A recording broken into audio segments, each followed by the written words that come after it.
Can conservative Judaism be saved? Recently, the Pew study of American Judaism in the fall of 2013 showed a lot of very bad news for American Jewry. The only positive news seems to be in Orthodoxy, but the worst news of all was reserved for conservative Judaism, which has continued to lose significant chunks of the market share of the affiliated Jews. 20 years ago, it was the plurality in the 40%, and then 10 years ago it was in the 30s, and now it's dropped to 18% of Jews self-identified as conservative, and only 11% of those under 30.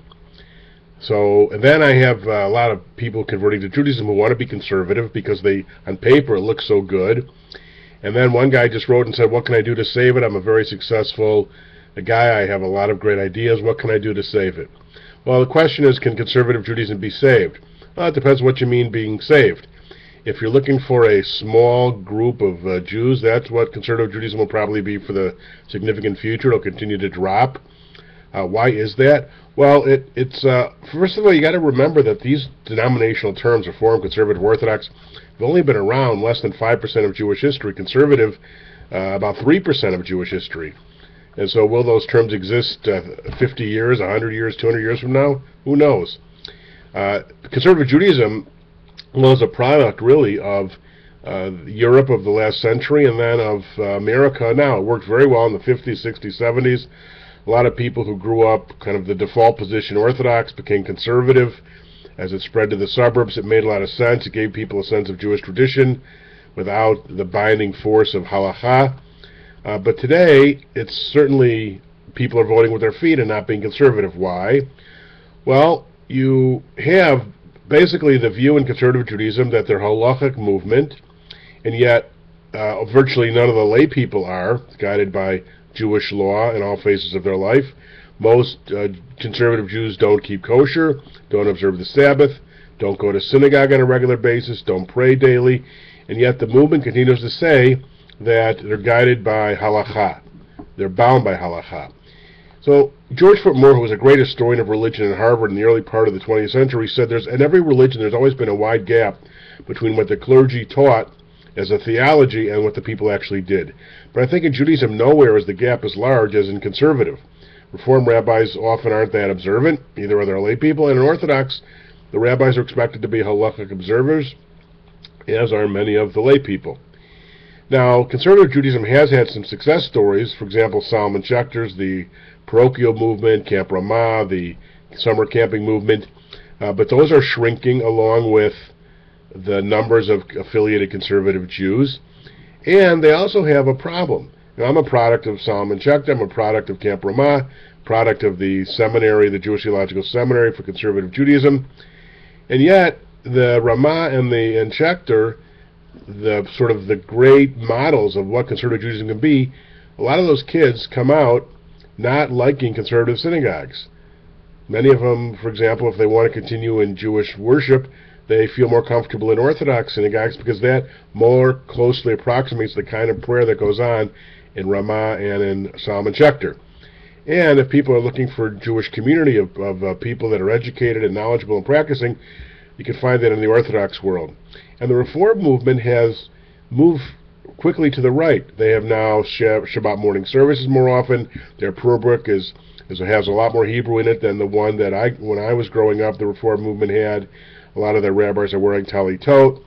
And for the average Jew, if they go into a synagogue and the rabbi is wearing a talis and a kippah and there's some Hebrew in the service, they don't know whether the service is following the traditional nusach or not.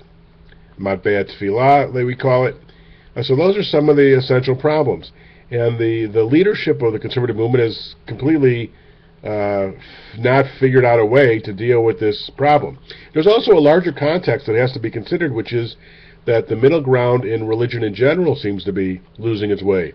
The middle ground denominations in Christianity are losing market share to either the unchurched or to the evangelicals.